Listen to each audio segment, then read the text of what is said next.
Good afternoon. It's Tuesday, July 23rd, 2019, and I continue with the torture rehabilitation report. And today I'm going to focus on narcissistic personality disorder. But before I get into that, I just want to give a shout out to the young becoming warriors down there. There was one particular this morning who's just really getting strong in the warrior and heard a lot of grief in his voice. And Robert Bly talks about that as one of the most challenging things for a man to connect with is his grief. And that gets him right down into the heart. And he talks about the emotional journey of a mature male is the downward journey that way. So kudos to him. But I also want to say, given what I have learned, and that there's literally teenagers that can't get away and can't get out, I think it's really important that you try to find a way to take care of yourself, whether it's counseling or finding some way to get yourself into a safer situation.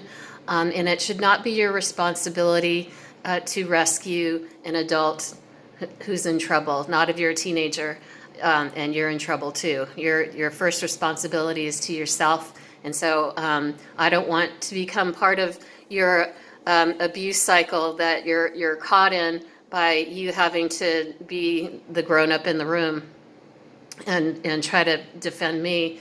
And it could actually be dangerous for you, as I'll go into with narcissists. I don't want you to be between the snake and the mouse, or the bull and the red flag, which is the two types of narcissists that I'm hearing below, which is the cold narcissist and the hot narcissist. Okay, and I just thought I'd pass this resource along too. I have called Whitebird many times over the years, and they have a great team of crisis counselors. And it's a free service. They don't call and say, "Can you help me?" Call and say, "This is my situation. Can you help me connect with people and resources to help me out?" Okay, because they can't help me other than just be a support. But since you're underage, they might have resources available to you in your particular situation. All right, so the number is, this is for Eugene, Oregon, 541-342-8255. You got that? 541-342-8255. All right, so moving along to today's topic, which is narcissism. All right, so one thing to just state right off the bat is that we all have narcissistic tendencies, and I say that with some irony because my high-tech unit here to make these reports is a cell phone and a mirror. So, who am I to talk about narcissism? But it is a very serious personality disorder. If it's the narcissistic personality disorder, which is the most extreme trajectory of that for a personality.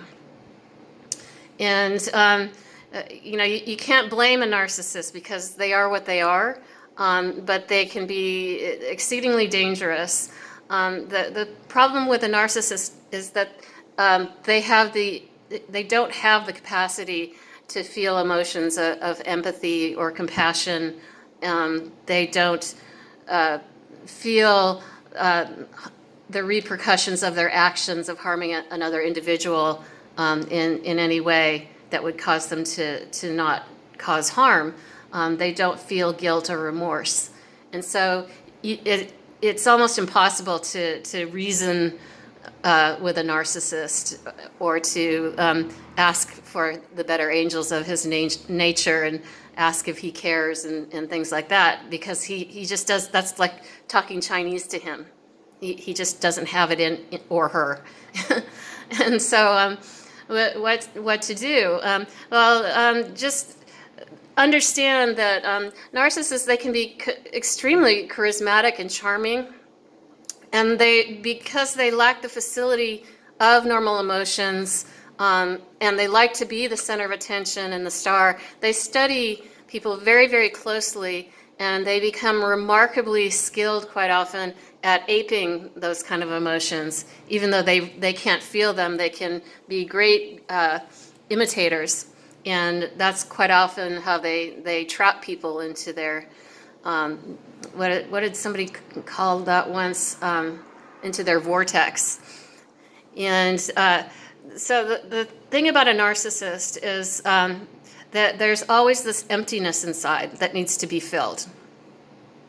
And the only way they are capable of filling that is to attach onto the energy of people that have these healthy emotions of compassion and empathy, and then they feed off them. They absorb all that love and sweetness and kindness, and what they give back is manipulation and gaslighting and all these sorts of manipulative tricks to make the person charmed and attracted to them, and then they have their hooks in them. They have to sort of create a fantasy world around themselves that they're always the star in the center of the universe, and that everybody is just their bit player to keep them on the center stage and basking in all the love and attention, and they don't feel entitled to give anything back. And they will even project all their problems on you. And if they do something wrong, they'll find a way to blame you for it.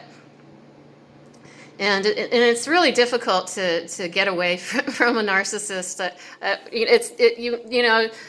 If you really like the person and you care about them, there's all sorts of resources to how to try to live with a narcissist. The ones that aren't the personality disorders, but just have a lot of that in them, they can be quite fun. A lot of entertainers are narcissists, and I spent 2 decades in the entertainment industry, so I know a lot about just firsthand experience having relationships with them. There's a handful of them in my family. And so I understand all the tricks and the traps and how easy, and I'm 56 years old, and I thought, well, at certain points in my life, I've learned my lesson that time, and then boom, there I am back again, sucked into a narcissist trap. And unfortunately, I am here now, and through really no fault of my own. This is a celebrity stalker situation where they've been given deep state tools, military grade tools, electrochemical weapons, and they chase me from property to property as I try to escape them through the labyrinths of tunnels and rooms under the city. And these weapons shoot right up through the floorboards and are very, very painful, and they can leave rashes and contusions. They're highly toxic, so if you don't detox right away, you might cause your body's organs serious damage. I worry sometimes that I've gotten some brain damage because my speech patterns seem more labored, and I stutter more than I used to. So anyway, so back to the situation of the narcissist. I'd like to use a metaphor, and I'm going to assume that just about everybody has either read the books or seen the movies of J.R.R. Tolkien's The Hobbit and The Lord of the Rings. And Tolkien must have known some pretty nasty narcissists, because they show up all throughout his mythologies. And you can kind of see the patterns of the archetypal narcissists, and how the heroes of the story, the Fellowship of the Ring and the Hobbits, contend with these narcissistic personality disorders. And the first one, and the one that is just a common theme from The Hobbit all the way through The Lord of the Rings is Gollum. And Bilbo finds him way down deep in the mountain, and where Gollum's just coveting his ring and his little universe down there, where it's all about him and his precious, and then the only way Bilbo escapes his clutches is by disappearing, and through some trick of fate, he ends up with the ring, and then the theme with Bilbo and then on to his nephew Frodo, who inherits the ring, is that they never succumb to the corruption of the ring, which was crafted by the ultimate narcissist in the story, which is Sauron, who is this sort of evil, disembodied energy, which feeds the hearts of those who've been corrupted by him with darkness and shadows, and those who fall to Sauron become the ring wraiths, the 9 kings who were corrupted by their own lust for power, which is a trait of a narcissist. And and there's all these fallen royalty and warriors, the undead around his citadel Mordor in the swamps, staring out glassily, not alive, not dead, and ready to pull unsuspecting travelers down. And then as Frodo embarks on his hero's journey through the Lord of the Rings, unfortunately, Gollum is just always on his tail. And that's another trait about narcissists, is it's like once you get vortexed by them, they have this, they hang on to you vampirically. And it takes tremendous energy and focus to just not get totally corrupted and subsumed by them. And in the case of Frodo, he had to track all the way across Middle-earth, dragging Gollum behind him until Gollum finally, in his narcissism and greed, self-destructs. And so one hopes that one doesn't have to endure the narcissistic personality disorder to that extreme. Going over to the next narcissist that shows up is, I'm trying to see if I'm getting, it's Smaug, the dragon that has taken over the Lonely Mountain. And the only way they could get him out is to trick him.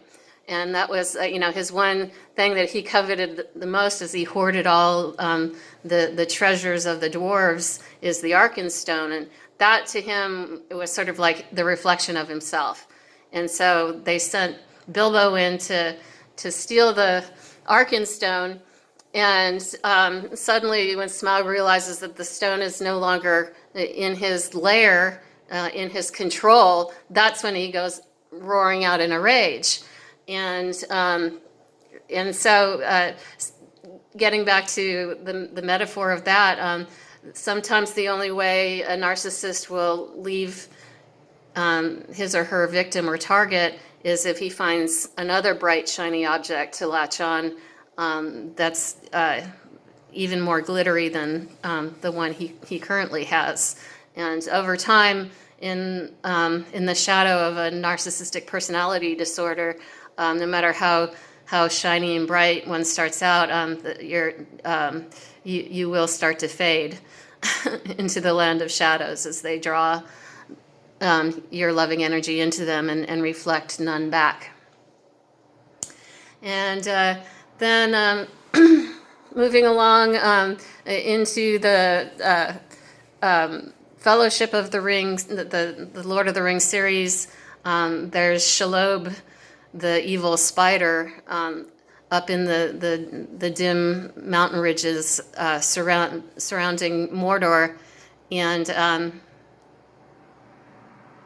And she it encompasses narcissism in the way that narcissists lay their trap for the unsuspecting victim, and then they paralyze them, and then they suck them dry.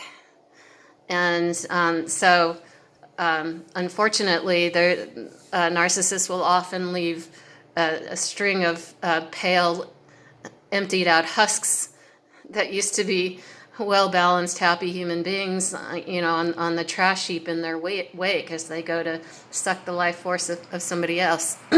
So one hopes one doesn't fall to that fate. And there's a woman that wrote an article, let me see if I remember the title, How to Identify a Narcissist and How to Deal with Them. And she talks about how the challenges of having a narcissist personality disorder as a boss. And she says, when you're that kind of difficult situation where, your career is on the line, you kind of have to walk on eggshells around them and not get too aggressive or in their face, or risk their revenge. But she says at the same time, don't compromise your morals or your values. And I love that she says that, because as in the Lord of the Rings series, the ongoing theme is always keep your light, keep your personal sacredness and sovereignty. Never give that up to a narcissist or you're a goner. That's more important than life.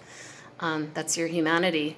And then you become like one of the minions, like underneath Sauron, who's another narcissist, one of the sorcerers, and he's got all his, creepy orcs that are his tools now.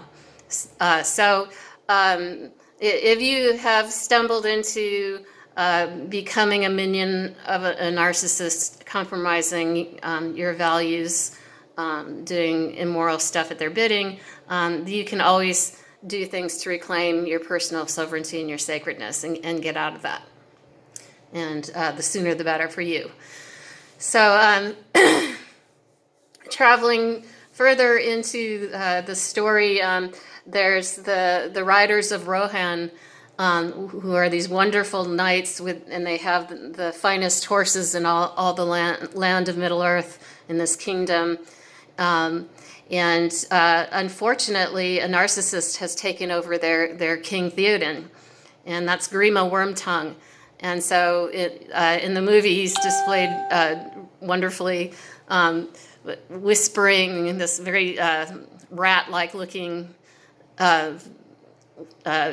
twisted figure, whispering evil lies and twisting the truth in the king's ear. And you can see the king is almost a completely dried husk at this point. His eyes are all glazed over, and he's all like shades of pale gray and white, and he's just sitting there frozen like somebody stuck him in the freezer for a few weeks. And so Gandalf, when he enters, he sees the situation immediately, and all his subjects and Theoden's daughter have been suffering for a long time as their father drifts away and gets taken over by Grima Wormtongue, and they couldn't do anything about it because they were not on his level of authority, and so they just had to endure this creature ruling through their enslaved king. But Gandalf is on that level of authority, and he comes right in. He doesn't, interestingly, he doesn't kill Grima Wormtongue, but he reaches into Theoden's heart, mind, and soul with the intensity and the force of his evolved manhood and his mastery of wizardry, and he says, "Come back, king." And so he breaks Grima Wormtongue's power by his force of power connecting heart-centered with the king, and then the king wakes up, and then they're able to cast the narcissist out. So another way to contend with a narcissist is get somebody on their authority level on your side and be your advocate for you to, if they're taking up space where they don't belong and you can't get them out, then find the authority figure that's on their level or higher than them that can get them out, which would be wonderful in this situation. It would heal so many problems for both me and the young people below. Okay, so I hope that was helpful to paint a clear picture of what we're contending with here. And just some more, these are just theories on my part. I say them only as a philosopher and not as a psychologist or any trained professional in the psychological arts or medical arts, but just through my own intuition. And philosophers, which is what I am, my training, my education, we're very good at sort of taking different bits of information from different schools of thought and synthesizing them and creating new conclusions, new avenues of thought and action. And so it strikes me that it's very important to learn that the language of a narcissist and the way they interpret language coming at them is different from a person that is heart-centered, connected, and capable of empathy and compassion. And so the narcissist is only looking to feed, to fill the void. And so you have to understand what is the food of a narcissist. And then you can try to do different things. Narcissists like to be the center of attention. So how do you take the attention off them? And I just got a really big intuitive hint today is why they so many.